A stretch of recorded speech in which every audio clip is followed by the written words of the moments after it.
কেমন আছো বন্ধুরা? আশা করি সবাই ভালো আছো, সুস্থ আছো। পাইলের নতুন ব্লগে তোমাদের সবাইকে স্বাগত।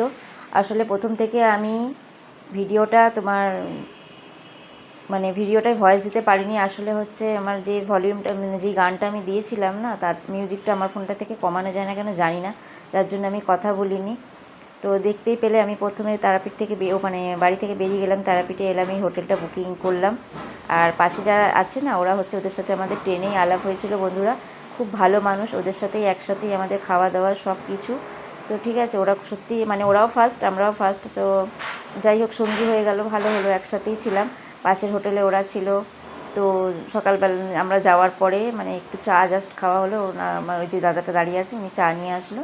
তো একটু যাই হোক চাটা খেলাম, ঠিক আছে। দিয়ে তারপরে এই ঘরটা আমরা নিয়েছি, এই ঘরে আমরা ছিলাম, আর ওই ঘরটায় ওনারা ছিল।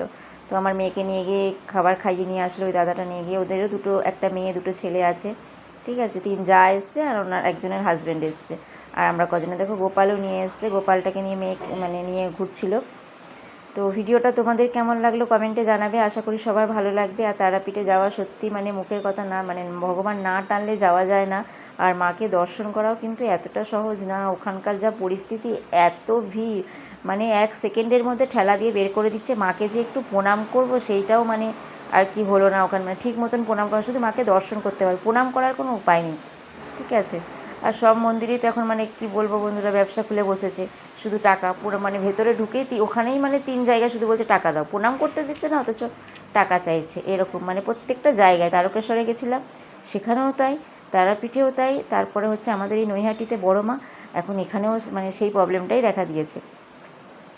জানি না, এত ভক্তরা আসছে, তাদেরকে ঠিক করে প্রণাম পর্যন্ত করতে দেওয়া হচ্ছে না বন্ধুরা, জানো না। এত দূর থেকে আমরা গেছি, যদি মাকে ঠিক মতন দর্শনই করতে না পারলাম, তাহলে কি করে হয় বলো বন্ধুরা।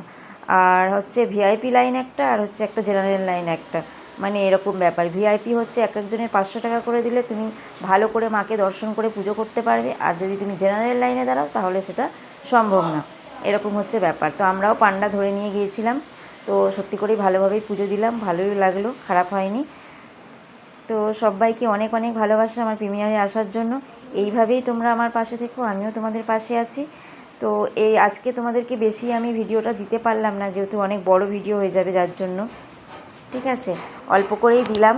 তো তোমাদের দেখতেও সুবিধা হবে। এটা হচ্ছে আমরা হোটেলে একটু বিশ্রাম নিয়ে 3টে নাগাদ বেরিয়ে গেলাম পুজো দিতে।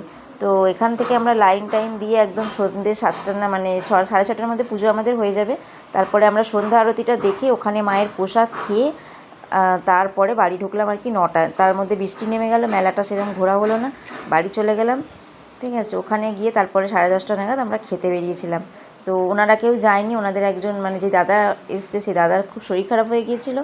তো এর মধ্যেই সত্যি একটা দুঃখের ঘটনা ঘটে গেছে আর কি। ওনার খুব শরীর খারাপ হয়ে গিয়েছিলো বলে আমি, তোমাদের দাদা ভাই, আর হচ্ছে আমার মেয়ে, আর ওদের 3 ছেলে মেয়েকে নিয়ে আমরা গিয়ে বাইরে খেয়ে এসেছিলাম।